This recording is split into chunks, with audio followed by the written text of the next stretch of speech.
사사기 5장 24절입니다. 이 24절로 26절까지 합독을 해보겠습니다. 겐 사람 헤벨의 아내 야엘은 다른 여인들보다 복을 받을 것이니 장막에 있는 여인들보다 더욱 복을 받을 것이로다. 시스라가 물을 구하매 우유를 주되 곧 엉긴 우유를 귀한 그릇에 담아 주었고 손으로 장막 말뚝을 잡으며 오른손에 일꾼들의 방망이를 들고 시스라를 쳐서 그의 머리를 뚫 때 곧 그의 관자놀이를 꿰뚫었도다. 아멘. 26절까지 봉독해 드렸습니다. 언뜻 들으면은 뭐 이게 좋은 일인가 싶은데요. 야엘이라고 하는 여인이 한 나라의 군대 장관의 머리를 장막 말뚝으로 박아서 그냥 즉사를 시켜버린 이런 일입니다.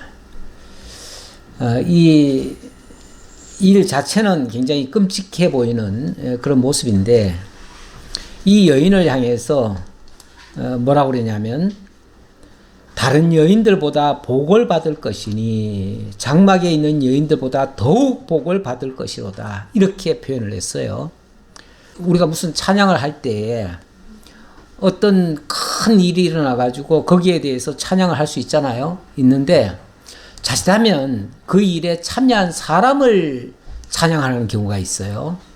그렇게 되면 그거는 그다지 합당치 않습니다. 그 사람을 찬양할 것이 아니라 그 사람을 그런 일을 하게 한 그 하나님의 영광을 찬양을 해야죠. 지금 이 여인이 복을 받는다는 것도 이 여인이 지금 하나님의 일에 쓰임을 받은 겁니다.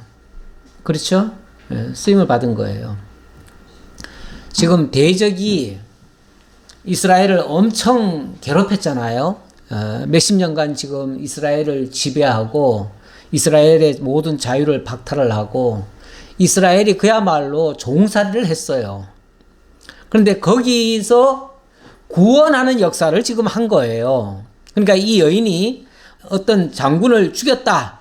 여기에 초점을 맞출 게 아니라 정말 보잘것없는 한 여인인데 하나님이 그 여자를 들여다가 그 당시에 이스라엘을 전부 다 그 어두움 가운데 집어넣었던 그 장군을 해치웠거든요.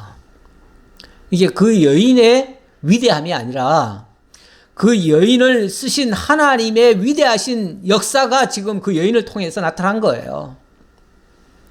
우리 하나님은 당신의 일을 하실 때에 세상에서 잘나고 똑똑하고 훌륭하고 위대한 사람을 들여다가 쓰시는 게 아니고 모든 사람이 다 보잘것없다고 여기는 사람. 어찌 보면 이 헤벨의 아내 야엘도 그런 여인이에요. 뭐 대단한 여인이 아니에요. 그냥 보잘것없는 한 여인이에요. 그런데 하나님이 이번 전쟁에서 당신이 영광을 받으실 것인데 여인을 통해서 영광을 얻으시겠다고 말씀하셨거든요. 왜 그러냐면 사실 이스라엘에도 잘난 사람이 있었어요. 대표적인 사람이 바락이에요. 바락은 그 당시에 이스라엘을 정말 전쟁에서 승리할 만한 그런 장군이었어요. 대장군이었어요. 근데 그 대장군이 하나님의 명을 따라서 움직인 게 아니고 자기는 못하겠다고 그랬어요. 못하겠다고 하니까 하나님께서 이 드보라라고 하는 한 여인을 일으키시더니 또 이 야엘이라고 하는 보잘것없는 여인을 통해서 당신의 뜻을 이루시겠다는 거예요. 그러면서 그 여인을 통해서 내가 영광을 얻겠다 그러신 거예요. 그래서 잘난 세상 사람들 통해서 영광을 얻는 게 아니라 부족한 사람이지만 그런 자를 통해서 당신의 영광을 얻으시겠다는 거예요. 그러더니 결국 그 일에 야훼를 쓰신 거예요. 하나님께 쓰임받는 자가 복된 자죠. 하나님의 선한 일에, 구원하는 역사에, 이스라엘 민족을 구원하는 역사에 이 여인이 혁혁한 공을 세운 거 아니겠어요? 그 일을 지금 하나님이 하셨다 그 말이에요. 그걸 하나님이 당신의 영광을 얻으시려고 그렇게 하신 것이다. 뭐 그 과정 얘기는 할 것도 없어요, 사실은. 그 과정이 중요한 건 아니에요. 자, 그렇게 해서 27절, 그가 그의 발 앞에 구부러지며 엎드러지고 쓰러졌고 그의 발 앞에 구부러져 엎드러져서 그 구부러진 곳에 엎드러져 죽었도다. 뭐 구부러지고 엎드러졌다는 말을 막 3번이나 연거푸하네요. 예. 이렇게 막 거듭거듭 얘기하는 건요, 완전히 그렇게 됐다 그 말이에요. 완전히. 그렇죠. 아마도 이 지금 3번 강조한 거 보면 뭐 그대로 그냥 박아가지고 기절했다고 하는데 아마 발버둥 쳤겠죠. 살려고 발버둥 쳤겠죠. 발버둥 쳤을 텐데 발버둥 치다가 또 꼬꾸라지고 발버둥 치다가 또 꼬꾸라지고 또 발버둥 치다가 또 꼬꾸라졌겠죠. 그러니까 그가 아무리 힘을 써도 안 되고 어떤 방식으로도 헤쳐나올 수 없도록 완전한 승리를 하나님께서 야훼를 통해서 거두셨어요. 이렇게 완전한 승리 거두기가 쉽지 않잖아요. 예.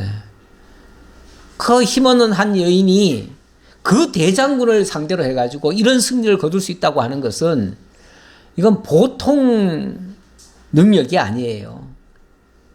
그런데 그게 그 여자의 능력이 아니라 하나님이 그녀를 들어서 그렇게 쓰셨다. 하나님의 선한 일에, 구원의 역사에 사용하셨다. 자, 그 장면을 부각을 시켜드리려고 제가 강조를 한 말입니다. 자, 28절로 30절. 그런데 이런 생각을 누가 했겠습니까? 이렇게 이름 없는 한 여인을 통해서 그 대장군이 패배를 당할 것이라고 누가 생각을 했겠습니까? 아무도 생각을 못했어요. 심지어 그 대장군의 어머니 같은 입장에서는요, 이번 전쟁을 통해서 엄청난 승리를 거두고 엄청난 금이 환양을 이룰 것이라고 그렇게 기대했을 거예요. 틀림없이. 그렇지 않겠어요? 그래서 그 시스라의 어머니가 어떤 입장으로 그 자기 아들을 바라봤겠는가를 지금 소개하는 장면인데요. 이걸 통해서 인간의 기대와 인간의 노력과 인간의 힘이 얼마나 보잘것없고 의미 없는가를 지금 소개하고 있는 중이에요. 이것도 찬양의 일부 내용인 거죠. 찬양의 가사죠. 찬양의 가사. 시스라의 어머니가 창문을 통하여 바라보며 창사를 통하여 부르짖기를 그의 병거가 어찌하여 더디어 오는가, 그의 병거들의 걸음이 어찌하여 늦어지는가 하매.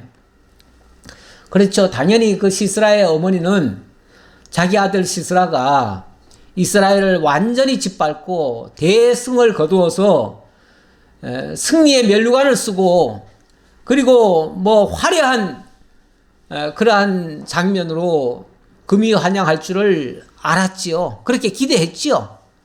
그렇게 기대하고 아마 마당만 쳐다보고 있었을 거예요. 언제쯤 내 아들이 돌아올까? 얼마나 영광스러운 모습으로 돌아올까? 그걸 기대하고 있었다 그 말이에요. 그런데 하나님은 인간의 그 알량한 그 기대감을 완전히 박살을 내놓는 거죠. 인간이 생각하고 자기들 의지로 뭔가 하고자 하는 것들을 완전히 꺾으시는 장면이죠.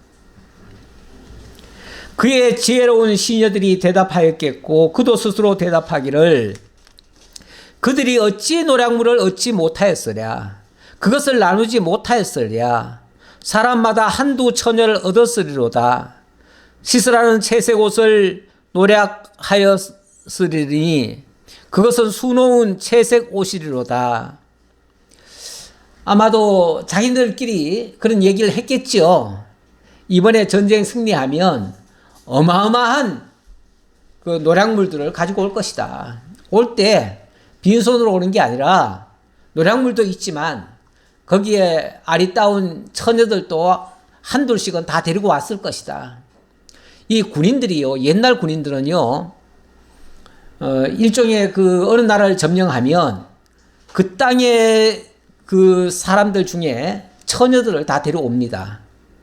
그것도 일종의 노량물이에요. 그 남자들, 그러니까 군인들한테 그 사기를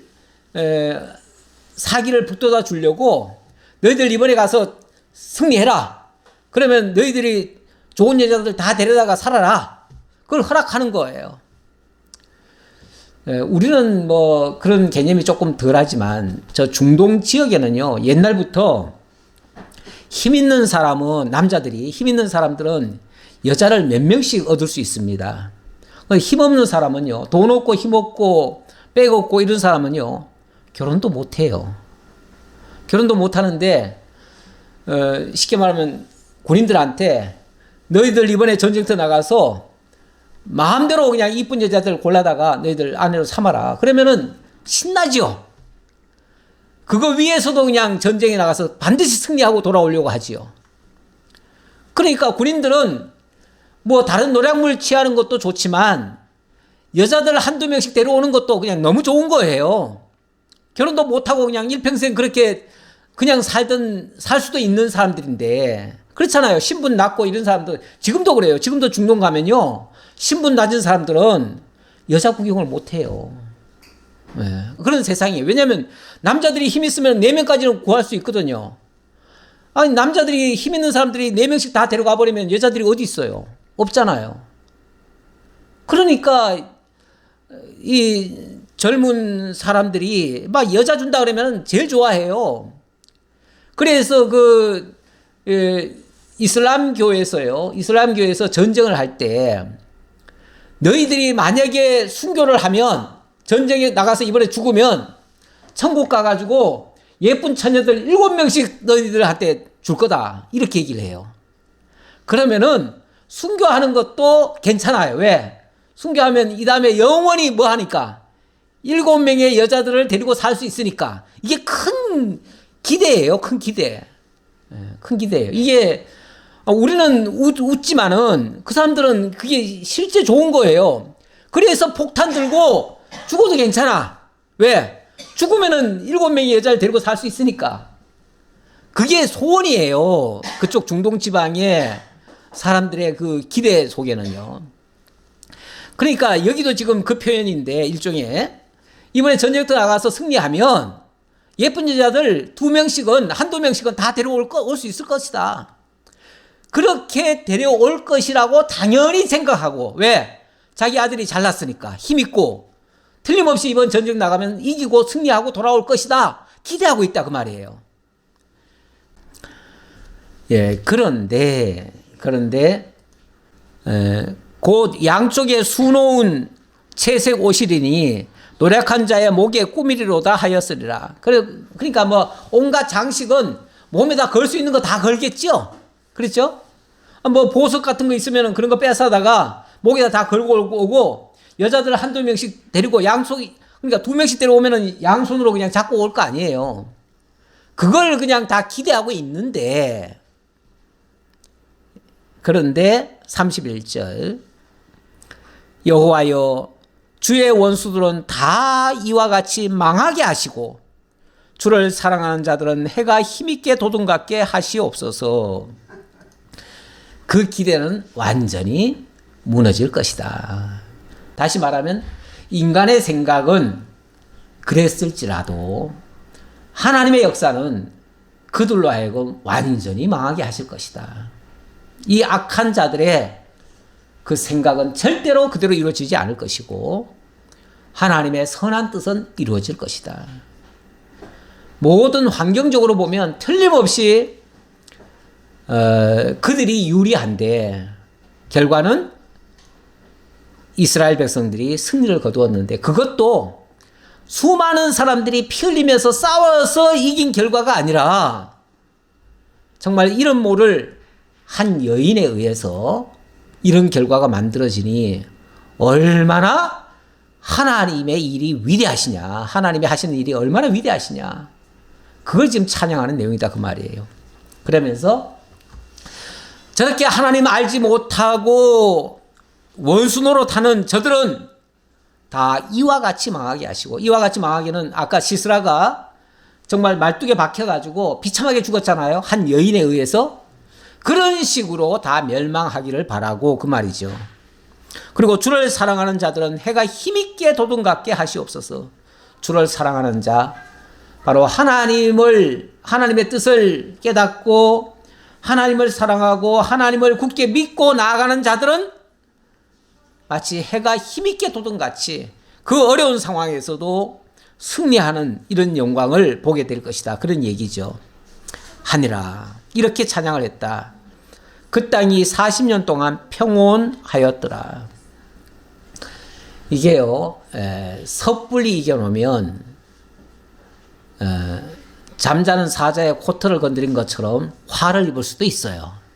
근데 완전한 승리를 거두어버리면, 그러면은 악한 자들이 두 번 다시 엄두를 못 냅니다. 그렇죠? 그러니까 승리를 거두려면 어떻게 거둬야 돼요? 확실하게 거둬야 돼요. 확실하게 거둬야 두 번 다시 그런 꿈도 못 꾸는 거예요. 악한 자들이 하나님을 대적할 꿈도 못 꾸는 거예요. 우리 하나님이 그렇게 확실하게 이기게 하신다. 그런 차원으로 하신 말씀이 바로 40년 동안 평안하였더라. 더 이상 이스라엘을 건드리면 여자한테도 못 이겨. 이런 식이 되는 거죠. 그 보잘것없는 여자도 못 이겨. 왜냐하면 하나님이 함께 하시면 그런 사람도 이겨낼 수가 없어. 그러니 감히 어떻게 엄두를 내겠습니까? 다시 이스라엘을 공격할 엄두를 어떻게 내겠느냐 그 말이죠. 자, 그렇게 해서 40년간 드보라가 통치하는 동안 아주 평안했다. 그러니까 참 드보라 시대가 어찌 보면 제가 지난번에도 말씀드린 것 같긴 한데, 평소 같으면요 드보라가 이런 지도자가 될 자격이 없습니다. 그렇잖아요. 여자이고요. 여자를 무시하는 게 아니라 시대 상이 그렇잖아요. 여자들은 나설 수 있는 입장이 아니었잖아요. 그런데 남자들이 나서지를 못하는 거예요. 두려워가지고. 아무것도 아닌, 지나고 보니까 별것도 아니잖아요? 별것도 아닌데 그 별것도 아닌 것들한테 뭐 해요? 무릎 꿇고 살았잖아요. 찍소리 못하고.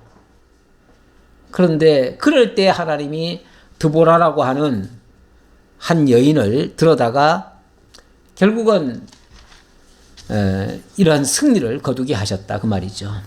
그런데 그 다음에 6장으로 넘어오니까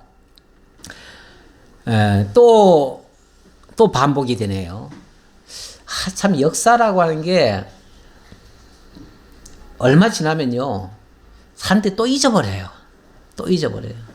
또 잊어버리면 또 실수를 또 반복해요. 매번 그래요. 매번. 그래서 그 원인이나 그런 것은 잘 모르는 일반인들은 뭐라고 그러냐면 그냥 역사는 그냥 반복이다 이렇게 말하기도 해요. 역사는 반복된다. 그냥 단순 반복은 아닌데 자관 역사를 잊어버리면 반복되는 것을 경험을 해요. 결국 하나님이 하셨다고 하는 그 놀라운 역사들을 잊어버리니까 40년 만에 또 어려움이 찾아옵니다.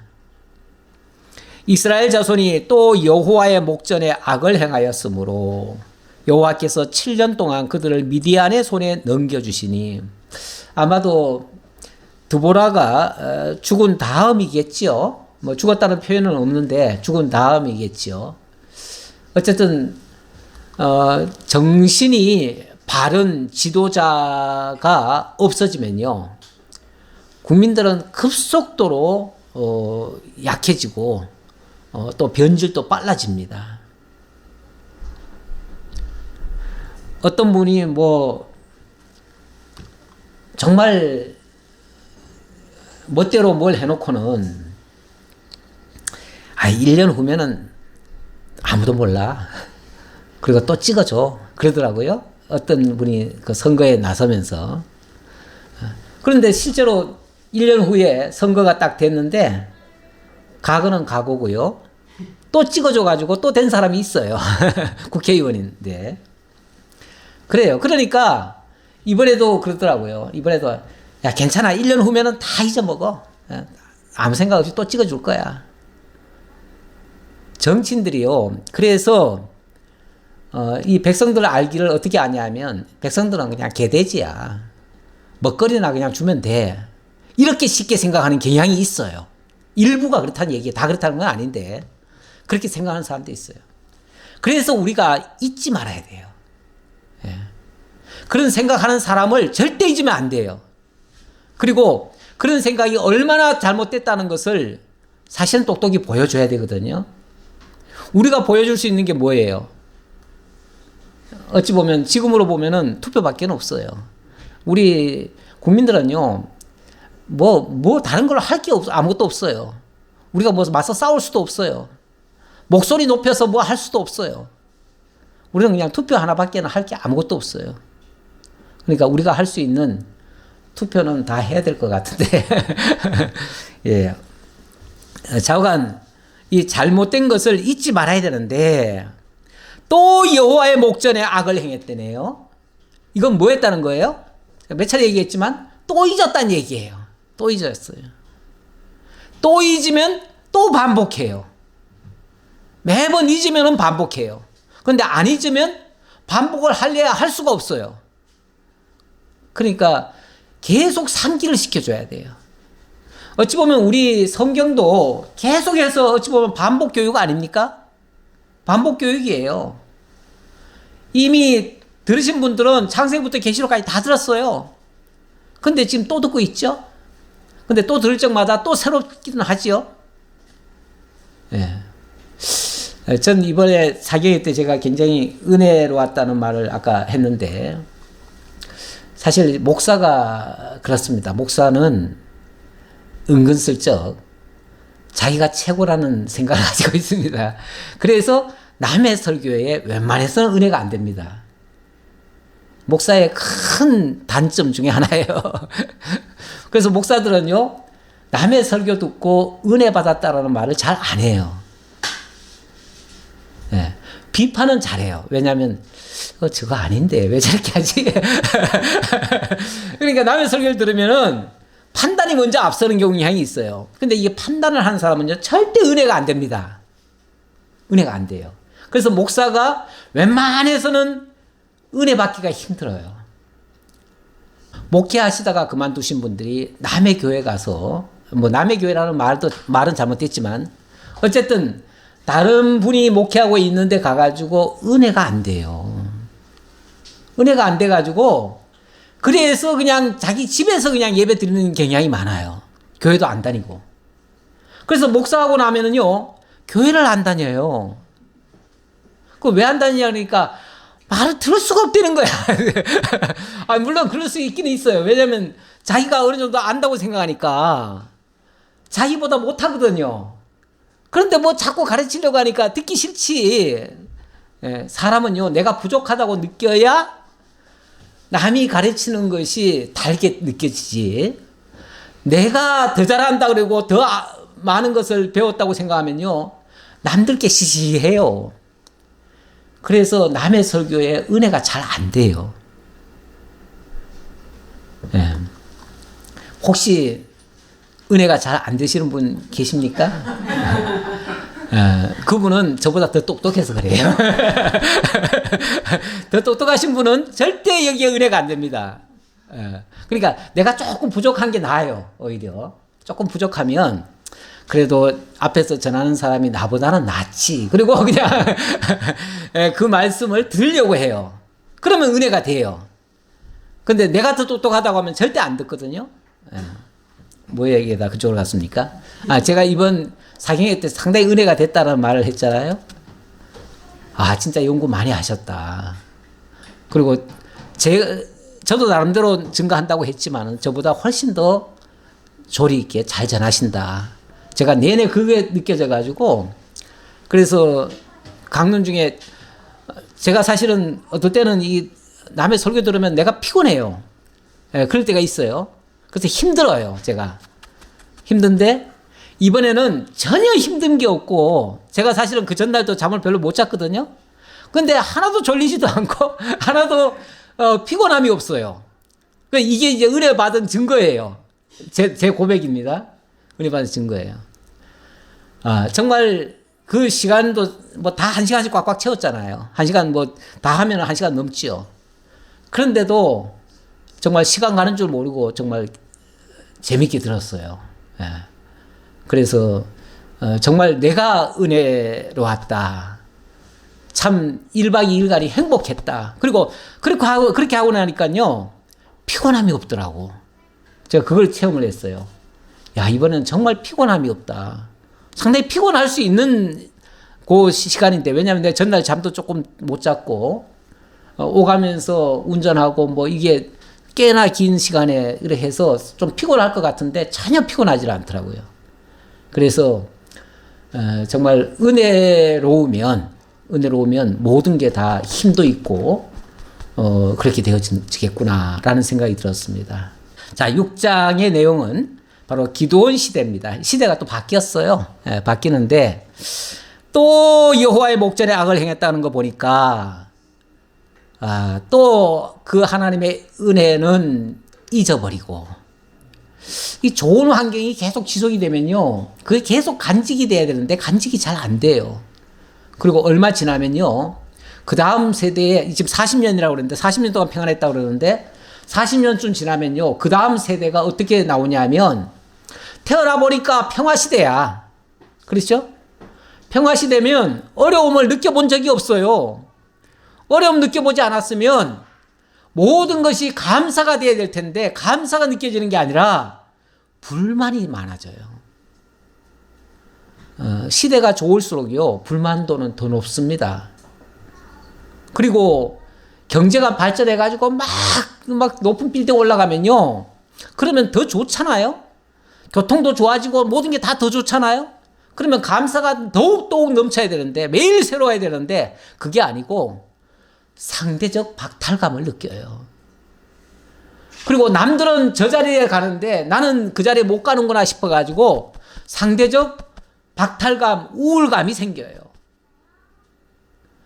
저도 물론 제가 젊은 시절이지만 서울에 와서 엄청 정말 고생을 많이 했죠. 저 처음에 서울 왔을 때 엄청 고생했습니다. 공장 다니면서 그 엄청난 고생하면서 제가 서울 장안에서 이렇게 이제 제가 또 있었던 곳은 굉장히 부촌에 살았거든요. 제가 그러니까 제 집이 부촌에 있었다는 게 아니라 부촌 집에서 일을 했다고요. 제가 그러니까 거기 사람들은 전부 다 너무너무 잘 살고 진짜 그 당시 아파트를 이렇게 보면은 너무 막 희망찬란한데 나는 그런 집을 못 살아보잖아요.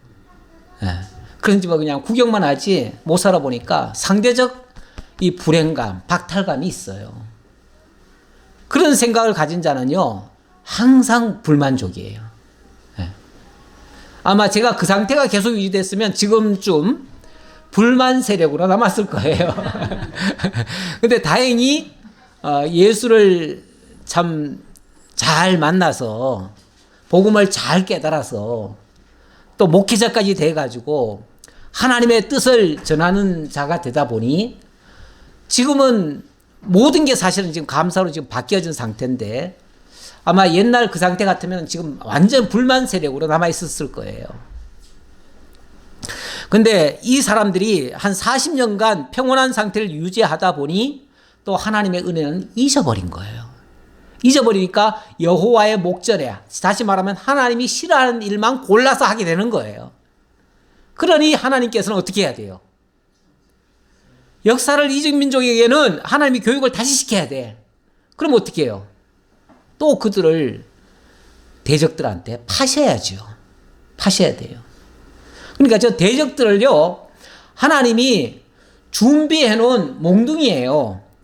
예, 준비해 놓은 몽둥이에요. 그래서 이사야 같은 데 보면 하나님이 아수르는 나의 몽둥이다. 그리고 애굽은 내가 갈대다. 회초리다. 그 말이에요. 이스라엘을 때리는 회초리고 이스라엘을 두들겨 패는 몽둥이다. 그 주변 열강들이 그렇다. 그 말이에요. 그 열강들을 하나님이 남겨놓은 이유는 내 백성들 정말 말 안 들을 때, 깨닫지 못할 때 깨우쳐 줄 수 있는 그런 도구다. 그 말이에요. 도구다. 물론 그 도구를 하나님이 더 사랑하시는 건 아니에요. 그렇게 쓰신다면 나중에 가면 그것들은 버릴 거예요. 버릴 거지만 어쨌든 자기 백성을 훈련하는 도구로는 써요. 그래서 여호와께서 7년 동안 그들을 미디안의 손에 넘겨주시니, 야, 한 7년 동안은 너희들이 좀 고생 좀 해라. 그리고 하나님이 깨우쳐 주시려고 미디안의 손에다가 넘겨주셨다네요. 그랬더니 미디안의 손이 이스라엘을 이긴지라. 미디안의 손이 이스라엘을 이겼대요. 그러니까 미디안이 더 세가지고 이긴 게 아니고 하나님이 이스라엘을 미디안 손에다가 맡겨주시니 미디안이 그들을 이겼다. 철저하게 하나님이 이스라엘 백성들을 교육시키려고 그들 손에다가 맡기셨다. 이렇게 지금 보시는 게 맞죠. 그랬더니 이스라엘 자손이 미디안으로 말미암아 산에서 웅덩이와 굴과 산성을 자기들을 위하여 만들었으며, 자, 미디안에 의해서 핍박을 받기 시작합니다. 핍박 받기 시작하니까 그들이 자기 땅에서 자기 집에서 못 사는 거예요. 있는 거는 다 빼앗겨버리고, 사실은 전쟁이 나거나 뭐 하면요, 있는 사람이 더 힘듭니다. 왜냐하면 일단 다 뺏겨버려요. 뺏겨버리니까 그들이 살려면은 이제 도망가는 수밖에 없어요. 어디로 갑니까? 산으로 가야죠. 뭐 굴로 들어가야 되고 이런 데 가서 사는 거예요. 그렇게 해서 다 쫓겨다녔다 그 말이에요. 산에서 웅덩이와 굴과 산성을 자기들을 위하여 만들었다. 살 데가 없으니까 동굴로 들어가고, 동굴도 아무나 못 들어갑니다. 그러니까 또 피하려면 웅덩이라도 만들어가지고 웅덩이 속에 또 숨어 있고 이렇다 그 말이에요. 이스라엘이 파종한 때면 미디안과 아말렉과 동방 사람들이 치러 올라와서 진을 치고 가사에 이르도록 토지 소산을 멸하여 이스라엘 가운데 먹을 것을 남겨두지 아니하며 양이나 소나 나귀도 남기지 아니하니, 있는 족족 다 뺏어가더라는 거죠. 아니, 농사를 좀 지어놓고 추수할까 싶으면은 어느새 와가지고 다 훔쳐가 버리고, 말과 소 뭐 이런 거 있어도 그것도 다 뺏어가 버리고, 이제 있는 사람이 더 불행한 거예요. 있는 게 저주예요. 있는 게 저주. 차라리 없는 사람은 애시당초 그냥 땅 파먹고 살던 사람은 땅만 파먹으면 돼요. 그런데 뭔가 가지고 누리던 사람들은 다 있는 족족 다 뺏겨버리니까 더 불행이죠. 이는 그들이 그들의 짐승과 장막을 가지고 올라와 메뚜기 떼같이 많이 들어오니 그 사람과 낙타가 무수함이라. 그들이 그 땅에 들어와 멸하려 하니 이스라엘이 미디안으로 말미암아 궁핍함이 심한지라. 이에 이스라엘 자손이 여호와께 부르짖었더라. 있는 족족 다 뺏겨버리니까 이스라엘은 뭐 사실 견딜 수가 없습니다. 이럴 때는 할 수 있는 게 뭐예요? 아우성이죠. 뭐 아우성. 예. 그러니까 아유 죽겠습니다. 하나님 살려주십시오. 뭐 이런 소리 하겠죠. 그제서야 하나님 찾는 거예요. 그런데 그렇게 아우성 치는 것이 꼭 나쁜 것만은 아닙니다. 그게 하나님을 찾는 방식이니까요. 일종의. 하나님은 당신 찾으라는 거예요. 쉽게 말하면 당신 잊어버리니까 하나님께서 여호와의 목전에 악을 행한 것이고, 악을 행하니까 하나님은 고통을 주셨고, 고통 주셔서 다시 하나님을 찾게 만들더라 그 말이죠. 이스라엘 자손이 미디안으로 말미암아 여호와께 부르짖었으므로 여호와께서 이스라엘 자손에게 한 선지자를 보내시니 그가 그들에게 이르되, 여호와께서 이같이 말씀하시기를 이스라엘의 하나님 내가 너희를 애굽에서 인도하여 내며 너희를 그 종되었던 집에서 나오게 하여 애굽 사람의 손과 너희를 학대하는 모든 자의 손에서 너희를 건져내고 그들을 너희 앞에서 쫓아내고 그 땅을 너희에게 주었으며. 예, 일단은 막 죽겠다고 울부짖으니까 하나님이 선지자를 먼저 보내주시네요. 예, 선지자의 역할은 어쨌든 하나님의 뜻을 알려주는 사람이죠. 그러니까 어쨌든 지금 왜 이런 일이 발생했는지, 어떤 해결책은 있는지, 이런 거에 대한 답을 가지고 선지자가 온 거예요. 그래서 선지자가 어쨌든 그 백성을 향해서 외치는 겁니다.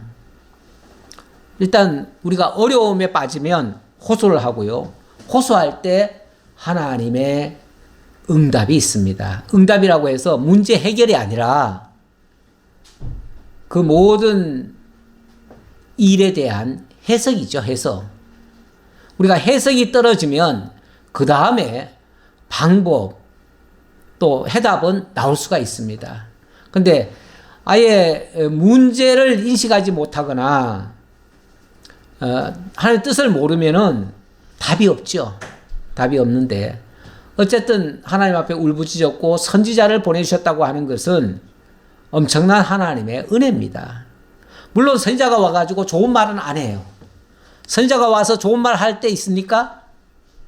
선지자는 항상 책망부터 하죠. 예.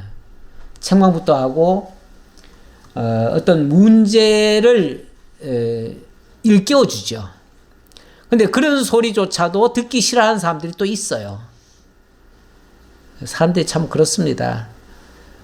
막 위하고 당신 최고야, 당신 위대해 이러면 좋아하는데 뭔가 좀 안 좋다는 이야기를 하면은 다 싫어하죠. 그래서 요즘 시대는 무조건 칭찬하래요. 칭찬. 예, 칭찬이 그 사람을 그냥 춤추게도 하고 고래도 춤추게 하듯이 뭔가를 할 수 있게 한다. 힘을 북돋아준다. 물론 뭐 좋은 때 잘하고 있는 것을 칭찬하는 것은 그건 뭐 나쁘지 않다고 봐요. 예, 그런데 잘못하고 있는데도 계속 잘한다 그러면 뭐가 되겠습니까? 계속 그쪽으로 더 가라는 얘기밖에 더 됩니까? 예, 그렇게 되면 그 사람을 완전히 망치는 거죠.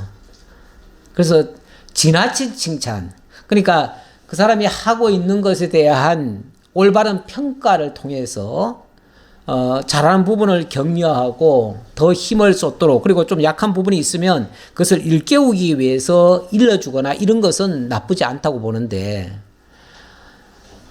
무조건 칭찬만 하는 것은요, 그것은 뭐 빼먹으려고 그럴 수도 있어요. 예, 이용하거나 그 사람 부추겨 가지고 붕붕 띄워놓고 뭔가를 하기 위한 그런 잘못된 접근일 수도 있어요. 그래서 무조건 칭찬하면 좋아할 게 아니고요, 좀 의심을 해봐야 돼요. 누가 나한테 와가지고 막 너무너무 대단하십니다, 위대하십니다, 아름답습니다 그러면은 조금 의심해 보셔야 돼요. 그 좋은 뜻에서 그럴 리가 없어요. 예. 예. 물론 뭐 기왕이면은 나쁜 말 하는 것보다야, 막 무조건 기죽이는 말 하는 것보다야 참 격려하는 말 정도는 괜찮지요. 예. 그거는 힘을 북돋아주기 위해서 하는 말이니까 그 정도는 괜찮다고 보는데, 무조건 그냥 막 칭찬하는 것은 저는 그건 옳지 않다고 봅니다. 예. 그래도 칭찬은 많이 하세요. 내가 또 이런 말 해놓으면 그냥 성리교회 식구들은 칭찬할 줄 몰라. 남을 좋게 말하는 법이 없어. 그냥 맨날 그냥 뭐 지적질만 하고 이런다고 또 혹시 또 생각할지 몰라요. 오해하시면 곤란합니다. 예. 그런 차원은 아니에요. 예. 좀 격려도 하시고요, 힘을 북돋아 주는 말씀 하시고 이렇게 하는 건 좋습니다. 예. 그리고 너무 직설적으로 그냥 조금만 잘못해도 그냥 바로바로 지적질 해버리면 그것도 힘들어요. 사실 그거는 잘 하려고 하는 사람을 그냥 길을 다 꺾어버리는 경우도 있어요. 예. 그거는 뭐 좀 하려고 하는데 그냥 완전히 초를 치는 꼴이잖아요. 예. 그러면은 그건 또 안 되죠. 그러니까 우리가 좀 조심스럽게 지혜롭게 좀 해야 될 필요가 있습니다. 10절입니까? 내가 또 너희에게 이르기를 나는 너희의 하나님 여호와이니 나는 너희의 하나님 여호와다. 막 이 선지자를 통해서 뭔가 좀 너희들의 그 현주소를 알라 하고서 막 그들에 대한 잘못된 것을 지적을 했습니다. 해놓고 나는 너희의 하나님 여호와다 이 말을 합니다. 너희가 거주하는 아모리 사람의 땅의 신들을 두려워하지 말라 했으나 너희가 내 목소리를 듣지 아니하였느니라 하셨다 하니라.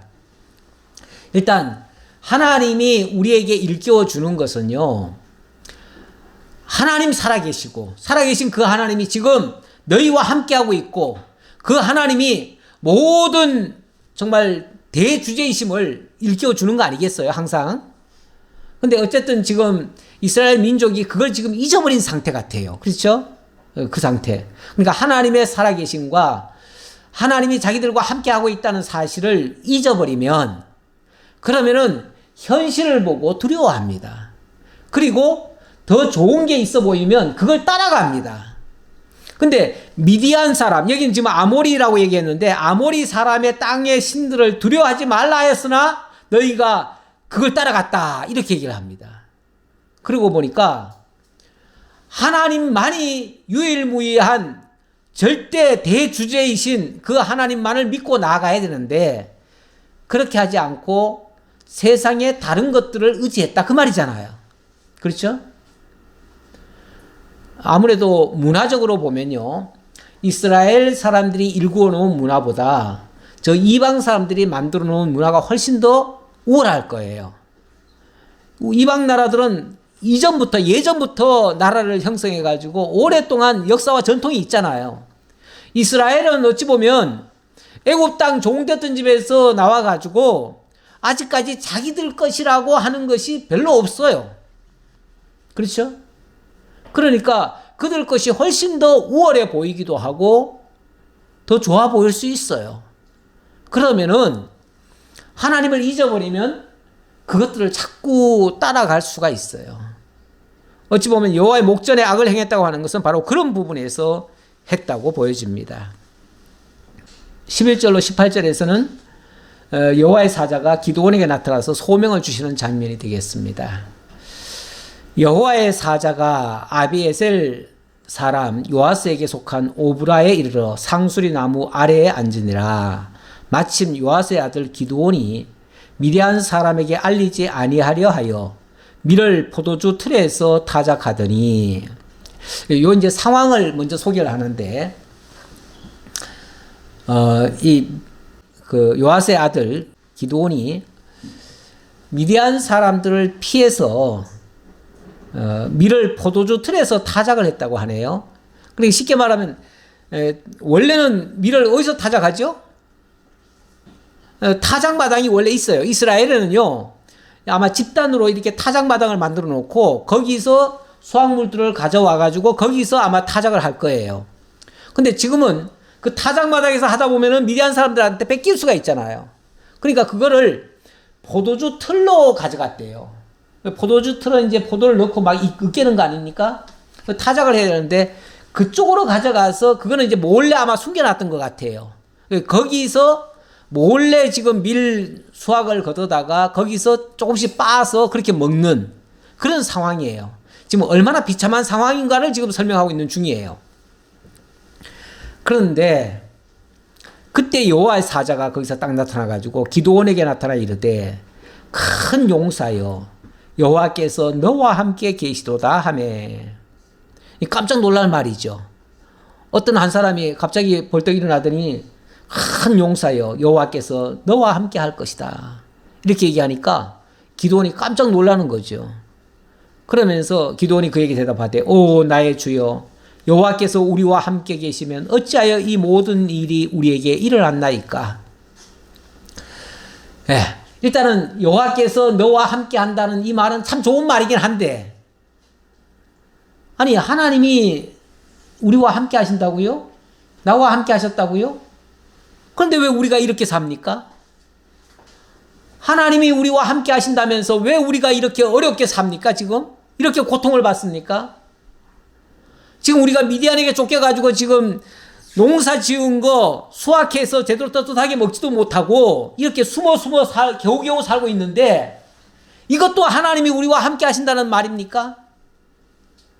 우리 예수 믿다가 사실 이해할 수 없는 어려운 일을 당하면 하나님이 함께 하신다는 말이 왠지 공허하게 들리죠. 하나님이 당신과 함께 있습니다. 당신이 아무리 어려울 때도 하나님은 당신 곁에 있습니다. 그러면은 말은 그런데 사실이냐 그게? 사실이면 왜 내가 이렇게 어렵게 사느냐? 이런 얘기가 바로 튀어나와요. 우리는 하나님이 함께 하시면은 모든 문제가 그냥 싹 해결되고 그냥 꽃길만 걸어가는 그 상태가 되는 걸로 생각을 해요. 그런데 그렇지 않습니다. 사실은 우리가 가장 어려울 때 그 어려운 환난 속에서 예를 들어서 우리가 불구덩이 속에 있다. 그 불구덩이 속에서 하나님이 나를 지켜주시는 그 상황이 어찌 보면 하나님이 나와 함께 하고 있다고 하는 더 확실한 증거일 수도 있거든요. 그런데 항상 좋은 상태에서만 하나님이 함께하고 있다? 이렇게 생각해 버리면 아니 하나님이 계시든 안 계시든 좋은 상태에서는 그냥 좋잖아요. 그 좋은 상태에 있는 사람은요 하나님이 함께 있다고 하는 생각 자체를 안 합니다. 역설적인 얘기예요. 그렇지 않겠어요? 예를 들어서 지금 어떤 사람이 뭐든지 하는 일마다 다 잘 돼요.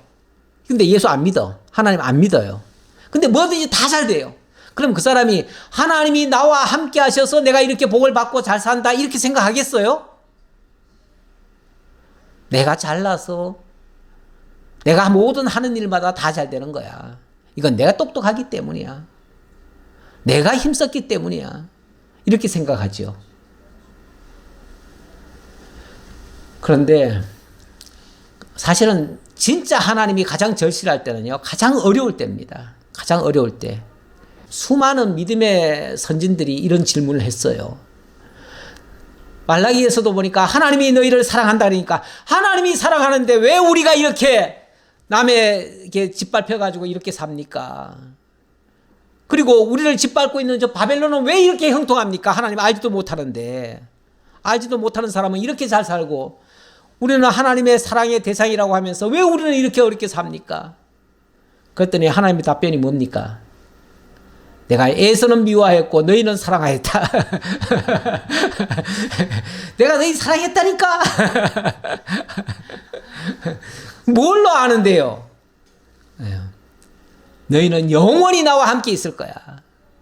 그러나 그들은 영원히 멸망할 거야. 근데 그건 지나봐야 알지요. 나중 얘기죠. 지금 체감이 안 되는 거죠.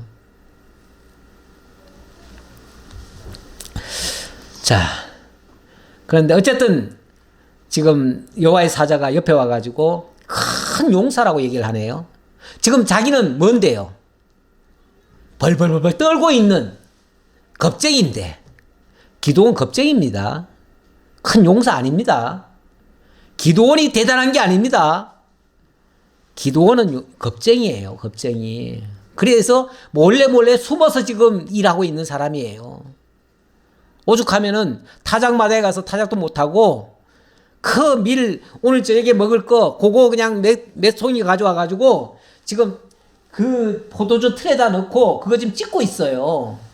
우리 제 시골에서 보면은 옛날에 보리 방아 찧어가지고 그 디딜방아에다가 찧어가지고 그거 이렇게 후 까불어가지고 그래가지고 저녁 해먹고 그런 적이 많아요. 그 생각나십니까? 아무도 생각 못 하시는 것 같아. 예. 저는 그렇게 많이 살았어요. 왜냐하면 우리가 굉장히 깊은 산골에 살거든요. 거기는 어디서 탈곡해가지고 방앗간에 가서 찧어가지고 이렇게 오지 않았어요. 웬만한 거는 그냥 양식이 없는데 뭐 어디서 뭐 보리라도 빨리 빻아오면은 그거 가지고 디딜방에다 이렇게 찧었어요. 아니면은 진짜 그 이렇게 뭐예요 이렇게 맷돌 같은 데다가 해가지고 그래서 까불어 가지고 그래가지고 밥도 해 먹었어요. 나만 경험한. 네. 어찌 보면 겁쟁이에요. 기도는 겁쟁이니까 이렇게 얘기하는 거예요. 오 나의 주여 여호와께서 우리와 함께 계시면 어찌하여 이 모든 일이 우리에게 일어났나이까. 우리 조상들이 일찍이 우리에게 이르기를 여호와께서 우리를 애굽에서 올라오게 하신 것이 아니냐 한 그 모든 이적이 어디 있나이까. 과거에 그 애굽에서 출애굽시킬 때 그 놀라운 하나님의 능력, 그런 게 지금 어디 있습니까? 하나님의 능력 지금 눈에 보이지 않는데요. 하나님이 함께하고 있다는 사실이 보이지 않는데요. 오히려 이제 여호와께서 우리를 버리사 미디안의 손에 우리를 넘겨주셨나이다 하니, 하나님이 우리를 아예 다 버리셨는데요. 이렇게 얘기한다고 말해요. 버리셨는데요. 그렇죠. 현실은 하나님이 버리신 거죠. 버렸어요. 그리고 앞에 그러기도 했잖아요. 미디안의 손에 넘겨주셨다고요. 맞죠? 하나님 버리신 거 맞죠? 그런데 아주 버렸느냐? 왜 버린 거예요? 좀 아야하라고. 그리고 얼른 좀 깨우쳐가지고 돌아오라고. 하나님 도로 찾으라고 지금 잠깐 버린 거예요. 잠깐. 쉽게 말하면 물가에 내놓은 거예요. 내놓고 이제 파도가 막 몰려와요. 그럼 어떻게 할까요? 물에 빠져 죽도록 내버려 둘까요? 그건 아니죠. 빠져 죽기 전에 가서 건져내실 거죠. 하지만 일단은 거기 집어 던져 놓는 거예요. 예. 그 애기들 그 출산하는 거를 얼마 전에 한번 잠깐 봤는데, 아니 뭐 최근에 본 것보다도 옛날에 한번 본 기억이 있어요. 최근에도 그걸 한다고 그래요. 예. 근데 그 애기가 태어나자마자 아예 물에서 태어나기도 하고, 아니면은 그냥 태어나자마자 물속에 확 집어넣는 경우도 있다 그래요. 집어넣으면 그 아이가 지가 알아서 물에서 헤쳐나온대요. 그래가지고 오히려 더 건강하게 그렇게 자라기도 한대요. 물론 뭐 이거 함부로 실험할 수는 없어요.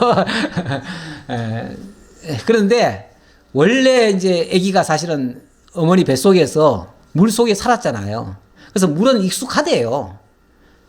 그런데 우리가 그냥 거기 내버려두면 죽는 줄 알잖아요. 죽을 줄 알고 그냥 절대 그 못 가게 하는 거죠. 가까이 못 가게 하는 거죠. 그런데 아기는 오히려 물 속에서 자연스럽게 지가 수영도 할 수 있고 그런가 보더라고요.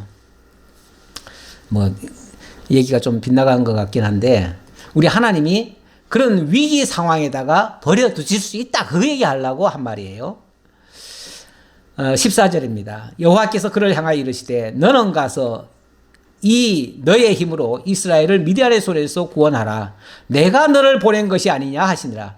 자, 너의 힘으로 이스라엘을 구원하라 해놓고 내가 너를 보낸 것이 아니냐 이렇게 얘기를 합니다. 그러니까 너의 힘으로 구원하라 하면은 기도원이 무슨 힘으로 합니까? 그런데 내가 너를 보낸 것이 아니냐, 그 말은 내가 너를 보내서 너로 하여금 구원하겠다 그 얘기죠. 그러니까 말을 한마디만 들으시면 안 돼요. 네 힘으로 해라 이렇게 들으시면 안 되고, 내가 너와 함께 할 테니 너의 힘으로 해라. 그 말은 하나님이 힘 주시면 그가 놀라운 능력을 발휘할 수 있다는 얘기잖아요. 그렇죠? 마치 사도 바울이 자기는 정말 무능하고 천하고 정말 보잘것없는, 그리고 악한 자지만 하나님이 내게 능력 주시면 능력 주시는 자 안에서 내가 모든 것을 할 수 있다, 이 말 한 것처럼, 다시 말하면 하나님이 함께 하시면 하는 거죠. 하나님이 안 도와주시면 아무것도 못하고요. 지금 그 말과 같은 뜻이에요. 그러나 기드온이 그에게 대답하되 오 주여, 내가 무엇으로 이스라엘을 구원하리이까? 나보고 하라는데 내가 무엇으로 할 수 있습니까? 내가 무슨 힘이 있습니까? 나는 겁쟁인데요. 나는 지금 요거 하나도 좀 두려워가지고 벌벌 떨고 있는데요. 내가 뭘 할 수 있습니까? 이 말이죠. 그랬을 때 보소서, 나의 집은 므낫세 중에 극히 약하고 나는 내 아버지 집에서 가장 작은 자니이다 하니, 나의 집은 므낫세 중에 극히 약하다라고 했는데 아마 그 지파 중에서도 자기네 집안이 제일 약하다 그 뜻 같아요. 그렇잖아요. 어느 집안에도 보면 잘 되는 형제들도 있고요. 어느 집 형제들 가운데는 되게 안 되는 집이 있어요. 근데 아마 기드온의 그 가문은 좀 잘 안 된 집 같아요. 예. 그러니까 므낫세 중에서도 우리 제일 약한 집안이다 우리가 그 얘기고 나는 내 아버지 집에서도 가장 작은 자녀이다. 그러니까 우리 아버지 형제 중에서도 내가 제일 막내입니다. 뭐 이런 뜻으로 아마 얘기한 것 같아요. 그러니까 우리 가문에서도 제일 아래고 우리 집에서도 내가 제일 막내고 내가 뭘 할 수 있습니까? 이 말이죠. 근데 우리 하나님이 하시는 거 보면 꼭 그래요. 제일 내가 못하겠다고 하는 사람을 들어다가 하나님이 쓰셔요. 매번 그래요. 여호와께서 그에게 이르시되 내가 반드시 너와 함께 하리니 내가 미디안 사람 치기를 한 사람을 치듯 하리라 하시니라. 걱정하지 마. 내가 반드시 너와 함께 할 거야. 그러면은 네가 미디안 사람 치기를, 미디안의 그 사람이 새카맣게 몰려왔습니다. 그런데 그 수십만이 되겠죠. 그런데 그 많은 사람을 마치 한 사람 치듯이 할 것이다. 이 말은 그 숫자가 뭐 10만이든 100만이든 상관없어. 너는 너 한 사람만 치듯이 하면 돼. 그러면 너 이길 수 있어. 내가 너와 함께 할 거야. 이렇게 말씀하시는 겁니다. 예, 그렇습니다. 기드온 나중에 보면 기드온은 정말로 사람이 많아가지고 승리한 게 아니었죠. 군대를 일으켜가지고 싸우러 나가라 할 때 처음에 32,000명 불러 모아놨더니 하나님 그거 많다고 다 돌려보내잖아요. 최종적으로 남은 사람이 300명밖에 안 남았어요. 300명 가지고 뭘 싸웁니까? 근데 그 300명 가지고 하나님이 승리케 하시는 역사가 일어나요. 우리 하나님이 꼭 이런 방식으로 일을 하시네요. 그러니까 우리가 하나님의 이 전법을 알았다면 이게 하나님의 지혜에 속한 건데 하나님을 의지하면서 하나님의 뜻을 따라 한다면 전쟁은 사람의 수에 달린 게 아닙니다. 그야말로 하나님의 뜻에 달린 것이니까 우리가 그거 믿고 그냥 담대하게 나아가면 우리 앞에 펼쳐지는 그 어떠한 대적도 넉넉히 이기고 승리할 수 있을 것이라 믿음하지 않습니다. 기도하겠습니다. 감사합니다, 하나님. 오늘 사사기를 통해서도 저희에게 하나님의 살아계심을 보여주시고 하나님의 전능하심을 알게 하셔서 오직 의지할 것은 하나님밖에 없다는 사실을 깨우쳐 주셔서 감사합니다. 자칫하면 우리가 사람을 의지하고 세상 사람들의 능력을 쫓아갈 수 있사오니 아버지 하나님 어떠한 경우에도 사람 의지하지 않도록 오직 하나님만이 살아계시고 전능하신 분이심을 굳게 믿고 나아갈 수 있는 저희 모두가 되게 하옵소서. 오늘도 함께해 주심을 감사드렸고 예수님 이름으로 기도하옵나이다. 아멘.